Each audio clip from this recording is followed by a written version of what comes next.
ಇವಾಗ ಹೇಳ್ರಿ ಮಾತಾಡ್ತೀನಿ. ಇವತ್ತು ಧನ್ತೆರಸ್. ನಾನು ಮಂತ್ರಿ ಮಾಲ್ಗೆ ಬಂದಿದ್ದೀನಿ. ರಿಲಯನ್ಸ್ ಅವ್ರನ್ನ ನನ್ನ ಗೆಸ್ಟಾಗಿ ಇನ್ವೈಟ್ ಮಾಡಿದ್ದಾರೆ. ಹಾಗಾಗಿ ನಾನು ಈಗ ರಿಲಯನ್ಸ್ಗೆ ಹೋಗ್ತಾ ಇದ್ದೀನಿ.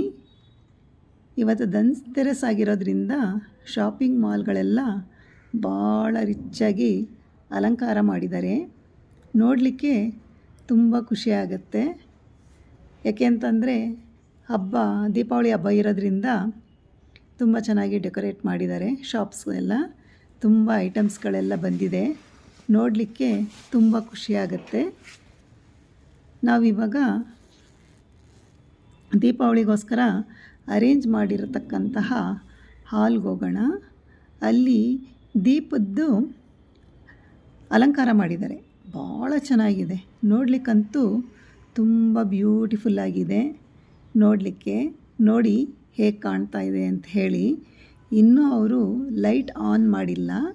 ಆನ್ ಮಾಡಿದ್ರೆ ಅಂತೂ ತುಂಬ ಚೆನ್ನಾಗಿ ಕಾಣುತ್ತೆ.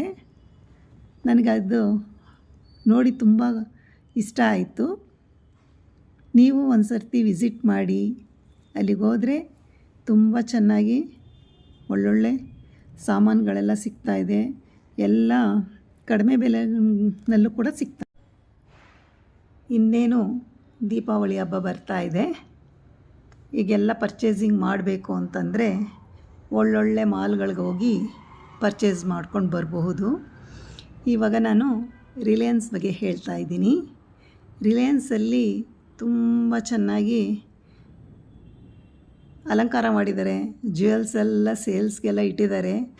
ಆದರೆ ದುಡ್ಡು ಮಾತ್ರ ಭಾಳ ಜಾಸ್ತಿ ಇರೋದ್ರಿಂದ ತಗೊಳ್ಳೋದು ಸ್ವಲ್ಪ ಕಷ್ಟಕರವೇ ಆಗಿದೆ.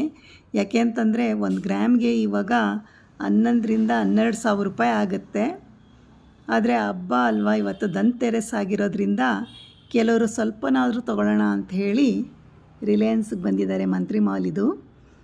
ಒಂದೇನಂತಂದರೆ ಈಗ ಗೋಲ್ಡ್ ದುಬಾರಿ ಏನಕ್ಕಾಗಿದೆ ಅಂತಂದರೆ ಫಾರಿನಲ್ಲೆಲ್ಲ ತುಂಬ ಡಾಲರ್ಸ್ ಬೆಲೆ ಕುಸಿದಿರೋದ್ರಿಂದ ಇದು ರೇಟ್ ಜಾಸ್ತಿ ಆಗಿದೆ ಅಂತ ಹೇಳ್ತಾ ಇದ್ದಾರೆ. ಹಾಗಾಗಿ ಇಂಡಿಯಾದಲ್ಲಿ ಇವಾಗ ಗೋಲ್ಡ್ ಅಷ್ಟೊಂದು ಸಿಗ್ತಾ ಇಲ್ಲ. ಹಾಗಾಗಿ ಇದು ಜಾಸ್ತಿ ಆಗಿದೆ. ಇರೋದನ್ನು ಗೋಲ್ಡನ್ನ ನಾವು ಸೇಫಾಗಿ ಇಟ್ಕೊಂಡ್ರೆ ಉತ್ತಮ. ನಮ್ಗೆ ಯಾವುದಾದ್ರೂ ಬೇಕು ಅಂತಂದರೆ ಇರೋ ಗೋಲ್ಡನ್ನ ಕೊಟ್ಟು ಎಕ್ಸ್ಚೇಂಜ್ ತೊಗೋಬೋದು. ಇಲ್ಲ ಅಂತಂದರೆ ತುಂಬ ಕಾಸ್ಟ್ಲಿ ಆಗುತ್ತೆ. ಇವಾಗ ನೋಡಿ, ಹಿಂದಿನ ಕಾಲದಲ್ಲಿ